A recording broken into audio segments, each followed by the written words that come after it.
Araw po sa atin lahat, mga kabayan. Mukhang matindi po ngayon ang sipsipan nitong dalawang opisyal ni Bongbong Marcos. Mismo ang amo ni Torre ay mukhang gusto niya na rin kagatin. Matandaan natin, mga kababayan, na itong si Torre ay tinawag na bulldog pitbull ni SILG John Vic Remulla dahil sa pagiging masunurin at talagang matapang daw po itong si Torre. Abay, mukhang hindi ganon yung nangyayari ngayon, mga kababayan po natin. Dahil itong si Torre, mukhang natuto ng kagatin ang kanyang sariling amo. At mayroon daw po silang turf war na tinatawag o yung palakasan, yung kanya-kanyang diskarte, itong si Torre at the same time itong si John Vic Remulla. Naku po, mga kababayan natin, panoorin natin ang balita. May namumuong turf war umano sa pagitan ni PNP Chief Nicolas Torre at DILG Secretary John Vic Remulla. Ito raw ang dahilan kung bakit napurnada ang isang revamp sa police force. Narito ang exclusive agenda report ni Francis Polve.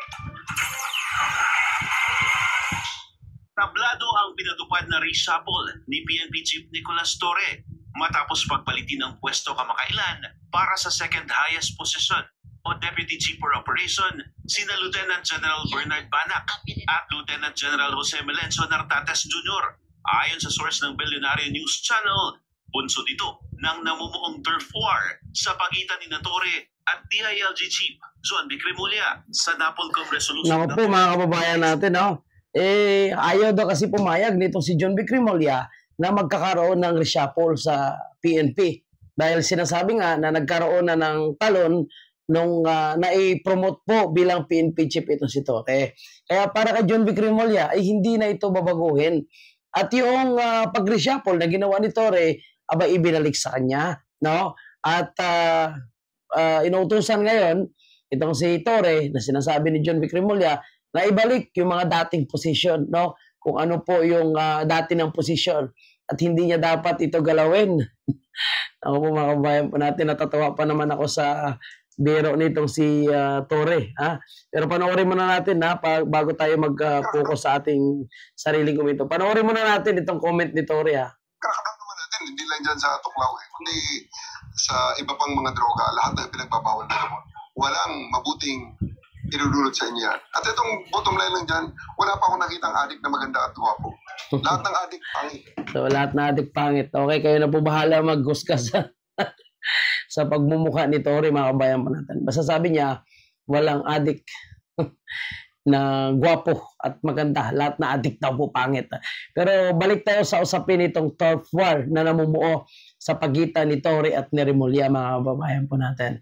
Itong si Torre, mukhang pinopromote kasi na mga pink dilaw at the same time mga loyalista, particularly po yung mga nasa vlogging, no? Itong mga vlogger na sumusuporta kay Torre, na karapat dapat daw si Torre na maging vice president at sinasabing pwede daw po siya na magiging partner kay Risa Hontiveros. Dahil siyempre si Risa Hontiveros hangang-hanga din po kay Torre. Dahil kay Torre kasi siyempre napakulong nila si Tatay Digong na walang kasalanan, pinakidnap mismo ng gobyerno natin, at si Bibi Sara, no, naharangan niya at napigilan niyang papasokin sa mga huling oras bago pa ilipad si President Duterte sa dahig. So, mukhang hangang-hanga po yung mga pinklawan at saka mga dilaw dyan. Pero nangangarap din si Torre na magiging senador, mga kabayan po natin. Itong si John Vic Remulla, mataas din po yung kanyang posisyon. At pagdating ng 2028, mas tatakbo din pala ito sa mas higher position, either senador o mas mataas pa, di umano, mga kababayan po natin. Kaya talaga ngayon, ginagamit nila yung kanilang pwesto, ginagamit nila yung kanyang, yung kanilang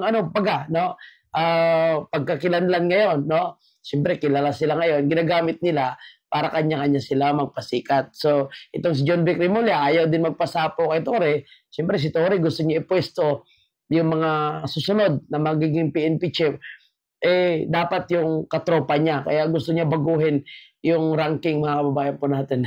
Pero anyway, no, abangan po natin kung ano po yung magiging decision dito po. No? Siyempre, dadaan pa rin yun sa kanilang pinaka-breeder. Yung breeder nila, walang iba kundi si Bongbong Marcos. So, tingnan natin kung ano po yung mangyayari dito, mga kababayan po natin. Pero habang nag-aaway itong dalawa na ito, Habang kanya-kanya po sila pataasan ng ihi, kawawa naman po ang taong bayan. Dahil ang taong bayan ay nangailangan ng serbisyo ng pulis. Itong DILG, ganun din. No? Tapos sila ay mag-away-away para sa kanilang sariling interes. Mukhang itong sinasabi ng kanilang amo na mahiya naman kayo. Dahil ito, puro naman ito, mga kababayan propaganda, drama ba? For example, ang 5 minutes ni Torre, hindi naman effective. Nung nandun nga si Marcos, hirap na hirap siya. Di ba? Yung war on drugs na sinasabi nilang marami ng mga barangay ang drug-free. Pero ang nangyayari, di ba, mas kumunti yung mga drug-free barangays kasi from 70% yung kahuli-huli ang nilabas ni Claire Castro at hanggang ngayon hindi pa binago is talagang pumapatak lang na 10% yung mga barangay na drug-free. So, krimen, mas talamak na yung krimen ngayon Mas talamak yung droga at mas matindi yung krimen ngayon. No? Kaya sa totoo lang, medyo maalihis tayo ng konti. Pabor na pabor ako sa nire-recommenda ni Senator Robin Padilla. Sa totoo lang, pabor na pabor ako doon sa sinusulong ni Senator Robin Padilla na babaan yung edad no, ng magiging liable sa krimen from 15 years old to 10 years old na hindi naman ito contractually doon sa batas ni Kiko, no? Kundi magiging pagbabago lang doon sa edad. Pero kung ano yung implementation, ganun pa rin, edad lang yung babaguhin na pwedeng ikulong, lalong-lalo na sa mga heinous crime na makukumit ng bata na 10 taon pataas. Okay, so pabor ako dyan sinasabi ni Senator Robin Padilla. Dahil ang napag-usapan nga natin ay talamak na yung krimen ngayon. No, pero ang PNP po natin is mukhang puro papugi lang ang ginagawa at nag-implement pa ng 5 minutes quick response pero hindi naman nangyayari at ang sinisisi niya kung hindi daw nagiging matagumpay ang implementation ay yung mga commanders no sa bawat bayan. Natawa dito kay Torre. Anyway, good luck sa kanilang turf war and tingnan natin kung sino magwawagi, si Torre ba o si Remulla, pero ako sinasuggest ko dapat mag-boxing na lang sila, no? Wag na nilang idamay si Mayor Basti, no, sa kanilang kalukuhan, sa kanilang drama. Dapat mag-boxing na lang yung dalawa na ito para malaman natin kung sino talaga sa kanila yung mas malakas. Okay, yan na po muna yung ating update. Maraming salamat po. Huwag kalimutan i-like yung ating video.